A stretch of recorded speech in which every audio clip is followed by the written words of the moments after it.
My cousin deliberately laced my drink with herbicide. After it killed me, my aunt kept insisting he's just a child who didn't know any better. She even tried to convince my mom that I'd accidentally drunk it by mistake. She stated with absolute certainty, Tyron is a boy, nothing can happen to him. Mother hesitated and remained silent. A thought struck me, and I hoped Mother would stand up for me. Aunt muttered reluctantly, at worst, I'll have Tyron break the funeral basin for you someday. Mother finally broke into a smile. My death was brushed aside so lightly. My soul watched the scene with an expressionless face, full of sarcasm. Reborn, I will personally witness Tyron shatter the clay pot. Welcome to Panda Storyboard. Put on your headphones, get cozy, and settle in. Let's enjoy this story together. If you like it, don't forget to subscribe and give the video a like. Now, let's begin. Opening my eyes, the 12-year-old Tyron handed me a cup of cola with ill intent. Before I could even revel in the joy of my rebirth, witnessing the scene, my heart sank. Though I feigned pleasant surprise, I said, I'm not thirsty. Tyron, you should drink it yourself. He frowned and insisted. You drink it. With an exaggerated look of delight, I said to my uncle, who had just returned from work, Tyron is so well behaved, he even poured me a Coke. But I said, holding my stomach, I can't have anything cold these days. My uncle waved his hand dismissively. No big deal. Tyron, give it to me. Tyron hesitated and tried to pull his hand back, but it was too late. My uncle took the cola and gulped down a couple of mouthfuls. Tyron, watch your dad drink. Before he could finish speaking, his eyes widened, veins bulging in his neck as he collapsed rigidly to the ground, blood trickling from the corner of his mouth. I screamed in panic. Uncle! Uncle is dying! Upon hearing the commotion, my aunt and mother rushed over, their faces filled with terror. In my previous life, my mother and I returned to her maiden home to sweep the graves and stayed temporarily at my aunt's house. The graves on the hill were overgrown with weeds, so I bought a pack of herbicide. Just a small packet, when mixed with water, could wipe out half an acre of weeds. It's extremely potent. My aunt was terrified her mischievous son might accidentally ingest it, so she repeatedly warned him. But Tyron's spotful expression went unnoticed. Just then he was rummaging through my suitcase, even burying his face in my underwear. I was disgusted and snapped at him. My aunt defended him, saying, Tyron is still young, you know. I scoffed. Still a child? In 6th grade? But since I was staying at my aunt's place, I didn't say much. I just found that annoying brat increasingly irritating. Because of my blunt attitude, Tyron wanted to punish me and gave me a Coke laced with herbicide. At that moment, I thought he was apologizing to me, so I hesitantly accepted his kindness. Who would have thought it would lead to death? After death, my spirit lingered near my lifeless body. I watched his mother's tears turn to laughter when Aunt agreed to let Tyron smash the funeral pottery on her behalf. Watching my father utterly devastated by my unexpected death, watching Tyron's family, with my mother's help, seize our family property like a cuckoo taking over a nest. Watching my father live out his final years in loneliness. Learning the truth of my death from Tyron on his deathbed. Dying with everlasting regret. I trembled with such hatred that my very soul felt torn apart by overwhelming rage. Seeing her husband lying unconscious on the ground, my aunt let out a terrified scream. Mom immediately asked me what had happened. My eyes widened as I pointed at Tyron. Uncle drank the cola Tyron gave him. Guiltily lowering his head, Tyron suddenly burst into tears. That was meant for Stella. I am Stella. From Tyron's frantic account, Aunt learned that herbicide had actually been put inside. She trembled, unable to speak. Mom comforted her, saying, I'll go get the doctor. The village's barefoot doctor shook his head. A relative from the same village drove us to the town hospital, only to be told we were too late. He had already stopped breathing. Upon hearing the news of her husband's death, my aunt was utterly heartbroken. My mother tried to console her through her own tears, when my aunt suddenly burst out. It was Stella's doing. That was meant for her. How did Tyron's father end up drinking it? Mom timidly explained, No, that's not what happened. But my aunt had the nerve to push it further. Your family owes compensation. This is all your fault. The commotion drew everyone's attention, and they started pointing fingers at me. Seeing this, my aunt became even more self-righteous. It's all your daughter's fault. She's the reason Tyron's father is gone. She was crying hysterically and even tried to lunge at me. Luckily, I'd trained in Sanda for several years and was pretty strong. I shoved her away and retorted coldly, "It was your son who poisoned his own father. If I had actually drunk that cola, I'd be the one dead today." "Oh, so that's what happened," the crowd murmured in sudden realization. My aunt glared with hatred, wailing on the floor as she put on a pitiful show. I watched the scene with a blank expression. Tyron glared at me with his downturned eyes. "You're the one who deserves to die. You should die." "Too bad it was your father you poisoned," I said with a look of sympathy. My aunt staggered to her feet, saying she would kill me to avenge Tyron's father. Fine. I raised an eyebrow at her. "Let's call the cops on Tyron. Then we can all go to hell together." The aunt froze for a second before suddenly exclaiming, "No." She turned to look at my mother, who was busy wiping her tears, and said, "We can't call the police. Tyron hasn't done anything wrong." Clutching Tyron tightly, she murmured, "He's my only support now. I've already lost his father. I can't lose Tyron too." Seeing this, my mother hesitantly tried to pull me away, but my face remained expressionless. They took my silence as agreement. My aunt glared at me with resentment, yet didn't dare say another word. As for Tyron, I turned to look at him. That heartless bastard didn't show an ounce of guilt for causing his own father's death. On the second day of my rebirth, I witnessed how Tyron smashed the earthen basin. Daughters are perfectly capable of doing this too. Why must it always be the son? It's just plain old-fashioned sexism, that's all. Tyron was visibly impatient, his movements half-hearted. Villagers shook their heads in dismay and regret. Some noticed Tyron's expression and nudged others with a meaningful glance. The aunt wept bitterly, a truly pitiful sight, nearly fainting from distress. My mother's heart ached as she watched, yet she sighed with relief. If one day my own son would break the clay pot for me like this. She turned and saw how calm and composed I remained, her expression shifting dramatically. "How can you be so heartless?" I shot back. "Didn't you want me to pay with my life? This family nearly got me killed, and they still expect me to grieve for them." Mom lowered her head and said nothing. "I just thought they had it coming. In my past life, my uncle, who seemed like a nice guy on the surface, was actually a scheming man. He was the one who actively persuaded my aunt to have Tyron become my mother's son-in-law, so he could inherit our family's fortune later on." Mom seemed tempted, but Dad was firmly against it. We thought that was the end of it. But then, Uncle deliberately asked Dad to help repair the old house's roof, and heartlessly knocked over the ladder. Dad fell to the ground along with the ladder. They feigned panic to stall for time, and by the time he was taken to the hospital, it was too late. He was left paralyzed from the waist down. In the end, Dad couldn't stand Mom's relentless pleading and sobbing. He agreed to let Tyron marry into our family, which led to a miserable old age. 3 years passed after Uncle's death. I focused on my studies while carefully avoiding any contact with Tyron and Aunt. But Mom kept visiting them, sending money, trying to maintain that toxic connection. Dad bought me many gifts to make up for Mom's favoritism toward Tyron. When I gave Mom a necklace worth 200 yuan, she casually handed it to Tyron. "It's just a necklace, Stella. Don't make such a big deal out of it." Tyron sneered. "Just a lousy necklace. Who even wants it?" I heard Aunt whisper to him, "It'll all be yours eventually. No need to rush." Mom noticed my cold expression, but said nothing.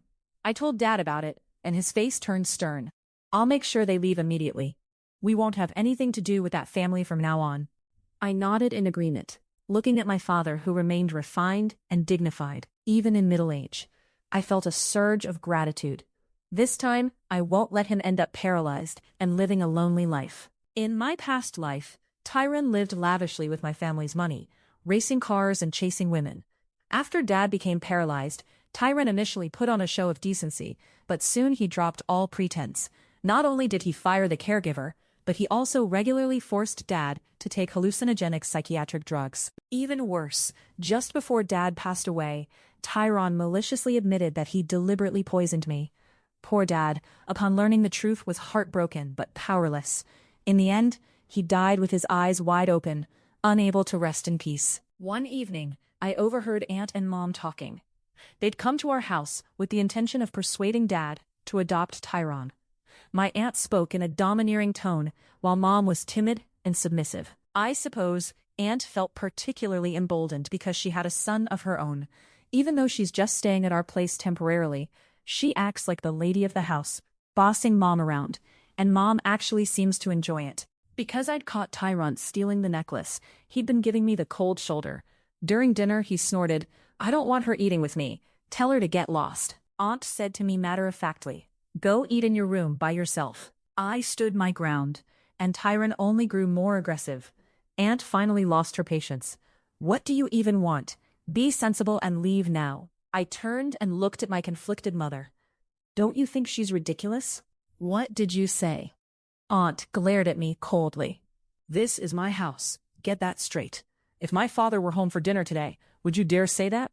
She averted her gaze, too afraid to meet my eyes. "You bitch, get away from me," Tyron yelled, stomping his feet and nearly knocking over the bowl. I fell silent for a moment, then stood up and looked at them, including my mother. My father runs a small business. We're not exactly wealthy, but he owns 2 100-square-meter apartments in the city, 5 rental properties in the county, a Cadillac worth over 300,000 won, and savings of about 3 to 5 million. I listed examples one by one, watching as Aunt slowly straightened her posture, her breathing growing rapid. But I am the only daughter in this family. The cars, the house, the savings, all of it will be mine someday. None of it will go to some poor relatives looking for handouts, and it certainly won't go to some worthless punk who thinks having a dick makes him invincible. I looked at Tyron and threw his insult right back at him. Aunt's face flushed crimson, though it was hard to tell whether from anger or embarrassment. Tyron started cursing violently. It was shocking how a boy barely in his teens had already mastered such vile language. He even looked like he wanted to throw his food at me. I immediately taught him a lesson by slamming his face onto the soup-splattered table. Aunt shrieked in horror from the sidelines, then let out a furious roar and lunged at me with a vicious snarl. The dining room was left in complete disarray. Mom stood frozen in place, utterly bewildered. "What are you doing?" Dad came back, yanking Aunt and Tyron apart and shouting angrily, "Get out!" He'd always been gentle with Mom's relatives. They'd never seen him so furious. Aunt was reluctant to back down and wanted to say more, but she faltered when she saw the look on Dad's face. Before leaving, Mom transferred them 5,000 yuan to stay somewhere else for a few nights. That same night, my parents had a huge argument. "You shouldn't keep in touch with these relatives anymore. At such a young age, and he actually thought about poisoning Stella? What a vicious person." Mom looked utterly wronged. "Why do you think I'm doing this?" "It's so Stella will have a brother to rely on in the future, and we'll have someone to care for us in our old age." Dad was so angry he almost laughed. "Stella? Stella is our only daughter. She doesn't need those venomous relatives. Think carefully. I don't want those people to destroy our family." Perhaps Mom was momentarily frightened by Dad's outburst. She hadn't mentioned Aunt and Tyron for days. Then one night she prepared a lavish spread of dishes and greeted me with a beaming smile. "Stella, you're home." I glanced at the table full of food. "Is Tyron coming over today?" She averted her gaze and forced a smile. "They're such close relatives. What's the harm in having them over for a visit?" Just then, there was a knock at the door, and Mom went to answer it. It was Aunt and Tyron. Aunt stepped in casually, holding a cake in one hand. "It's Tyron's birthday today. Did Stella prepare a red envelope or a gift?" Her face stiffened, and she was about to lose her temper when Dad came out of the room, frowning. "What brings you here?" Aunt beamed instantly. "It's Tyron's birthday, isn't it? We'll head back right after the celebration." Mom chimed in. "That's right. It's his last day here, and it's also Tyron's birthday." Dad gave in after a polite exchange, and Aunt and Tyron felt completely at ease. Without even waiting for us to sit down, Tyron immediately reached for the crab with his bare hands. Noticing Dad's displeased expression, Aunt quickly signaled to Tyron. Tyron wore a faint look of smugness, but said nothing today. Tyron made a wish and blew out the candles with great ceremony, but only Mom and Aunt clapped. Dad and I remained expressionless. Aunt asked with visible excitement, her tone laced with implication, "Tyron, what did you wish for?" Tyron looked at my father and declared loudly, "I want to be your son." Hearing this, I froze mid-action. Father frowned, utterly bewildered. Mom was thrilled. "Great. From now on, Tyron is my son. And Stella, you're getting off easy. This is the son I worked so hard to bring into the world." I turned to look at Dad, feeling like he and I were being left out of their little world of three. I tapped the table to get their attention. My dad hasn't agreed yet, and neither have I. Mom scolded me for meddling. What a great opportunity this is. Dad stared at them coldly without saying a word, until even Mom couldn't keep the smile on her face. "Tyron is your son. We're just relatives. Not to mention, I haven't even settled the score with him for deliberately trying to harm Stella." Before Dad could firmly deny it, he said, "I won't take anyone else as my son. Stella is the only daughter I want." The room fell dead silent. Even the housekeeper in the kitchen didn't dare make a single sound as she watched the scene unfold. Suddenly, Tyron swept everything off the dining table with a violent crash, sending dishes and utensils clattering loudly. He glared fiercely at my father and snarled, "I wouldn't give a damn about you, you old fool." Aunt's face stiffened. She tried to grab Tyron's arm, but he shoved her away harshly. Mom gasped in shock. I watched the scene quietly, amused. When Tyron tried to attack Dad, he was pinned down mercilessly. Unable to move, Tyron screamed hysterically, "I'll kill you, kill you." After all that drama, Aunt left in a huff with Tyron. Just as we finally got some peace after that troublesome mother-son duo left, Mom started acting difficult, wiping her tears. She sobbed, "They're my closest family. How could you be so harsh? When we die someday, who's going to perform the funeral rites without a son?" Dad said she was practically impossible to reason with. "We have our own daughter. What exactly is she lacking compared to a son?" "It's just not the same," Mom said. The mother who'd been so self-assured moments before faltered under Dad's furious glare. It's different." In the end, the couple parted on bitter terms. I watched her quietly wiping away tears, looking utterly wronged. After a moment of silence, I said nothing. As I walked away, the sobbing behind me grew louder. Time flew by, and away from that mother and child, my life went smoothly. After 3 years of hard work for the college entrance exam, I was successfully admitted to Peking University. Both my father and I were overjoyed, but my mother seemed downhearted. Dad asked helplessly, "Our daughter did so well on her exams. Why the long face?" Mom sighed. "Stella did well, but Tyron didn't get into high school." "Why are you still hung up on Tyron?" Dad said, genuinely puzzled. "He's not even family. How can you be upset over an outsider and not even think about Stella?" Mom turned away again, silently shedding tears. "You must be out of your mind," Dad said, shaking his head as he walked away. After the college entrance exams, Dad gave me some money as a reward and told me to travel abroad for a while. That evening, Mom came to me and asked to borrow some money. "Where's your money?" "Besides the monthly household expenses, Dad also gives you 20,000 yuan for living costs each month."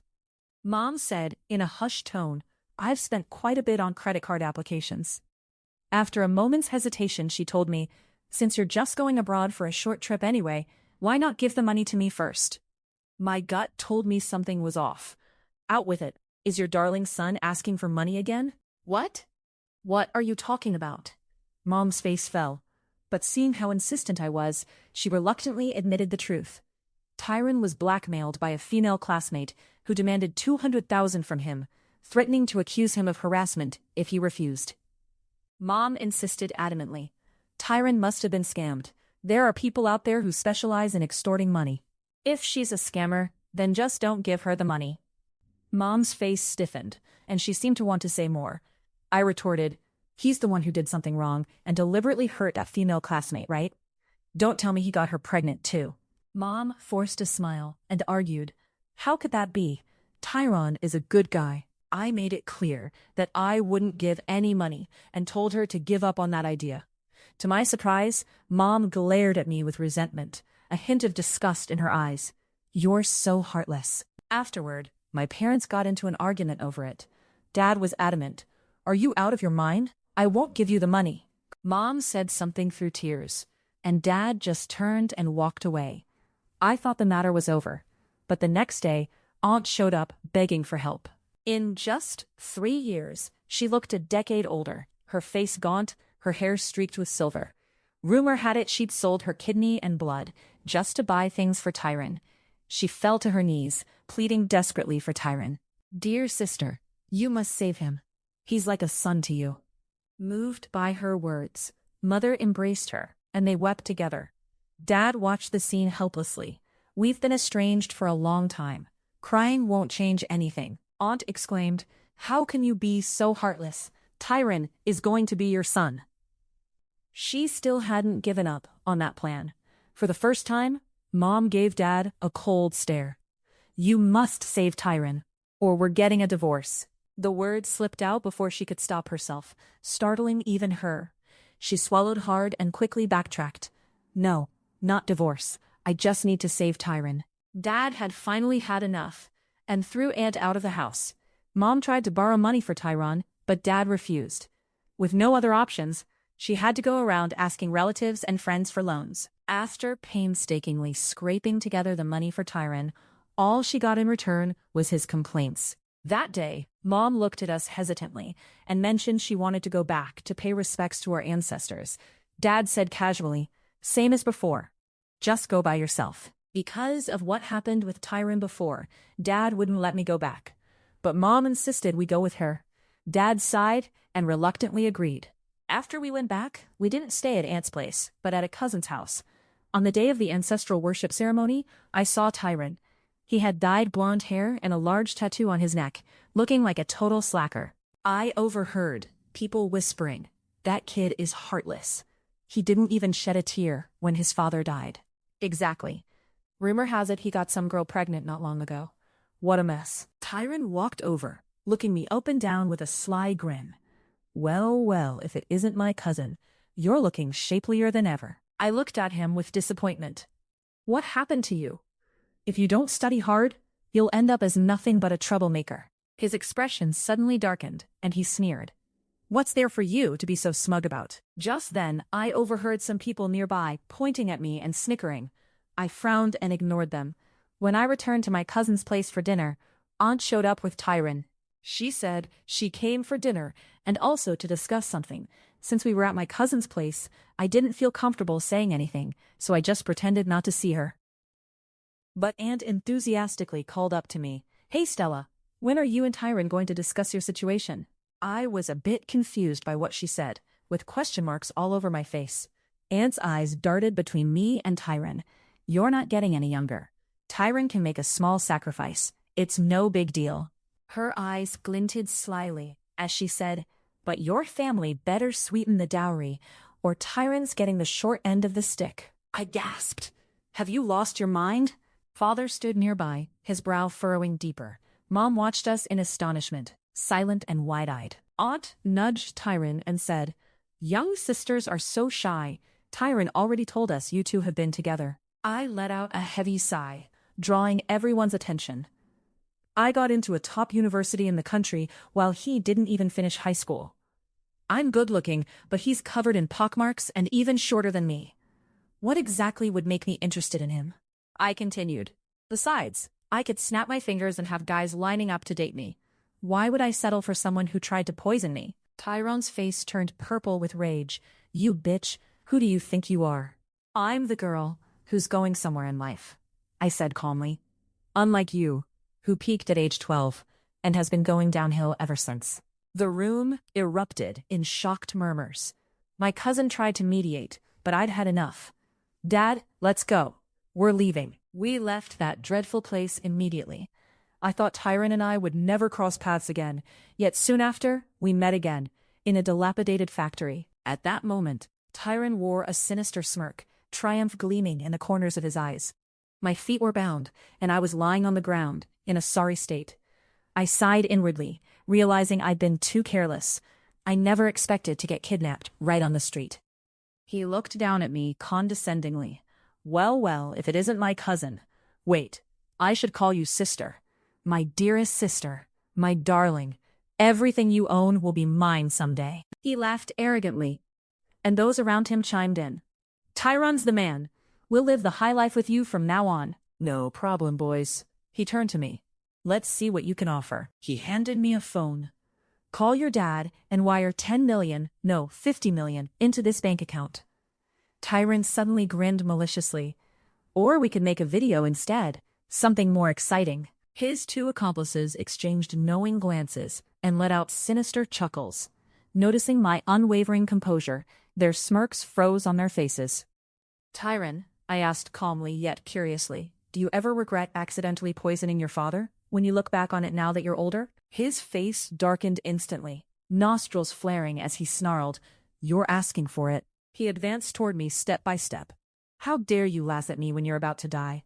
I'll make you." Before he could finish, I landed a solid kick on him. These punks underestimated me. The ropes were tied loosely, and it only took a moment to break free. I bided my time, and just as he rushed toward me, completely off guard, I struck with full force. He collapsed to the ground in pain, veins bulging. "You bitch." I turned and ran, and right on cue, police sirens blared outside. Good thing I'd installed a tracker on my bracelet just in case. The two men chasing me instantly turned pale, cursing under their breath as their legs went weak. Dad and Mom came running over with the police. Dad quickly tried to calm me down, while Mom, her eyes red, held me in her arms.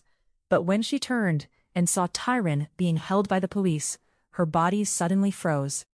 "Tyron," she gasped in disbelief, her hand flying to her mouth. Tyron cursed loudly, brazen even in front of the police. I had her. Damn, what a fine piece. She was tight as hell. Dad lunged forward and punched him hard, 2 solid blows that left his lip bruised and swollen. The police then held Dad back, afraid things would escalate if the beating continued. I looked at the disheveled Tyron and warned him, "You'd better watch your step. Who knows how long you'll be locked up for this kidnapping." He shuddered, bowing his head as his face disappeared into the shadows. All I could hear was his ragged, heavy breathing. Just as we turned to leave, he suddenly broke free from his restraints and charged straight at us. In his hand was a small knife, gleaming with a chilling cold light. I heard a startled cry from behind me.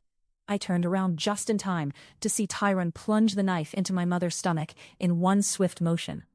The entire blade disappeared into her. My mother jolted, her expression frozen in shock. She stared into Tyron's vicious eyes, her heart pounding with terror, stumbling backward before collapsing to the ground. The police tried to subdue him, but he gritted his teeth and refused to let go, twisting the knife in his hand with brutal force as a chilling laugh escaped his lips. "Ha ha, you die," he screamed wildly. "It's all because of you, you bitch. You said everything was mine. Liar, you worthless trash." Then he broke into desperate sobs. "You've ruined me completely." In the end, Mom bled to death from her severe injuries. Tyron was arrested and sent to prison. When Aunt got the news, she stormed into the police station screaming, "Tyron, Tyron!" Her eyes lit up when she found out I was the victim's family member. "We're all family here." "Just kidding." Aunt grabbed my hand and pleaded. "Tyron and Stella were just joking. Please, you have to tell the police that." I stared coldly into her eyes.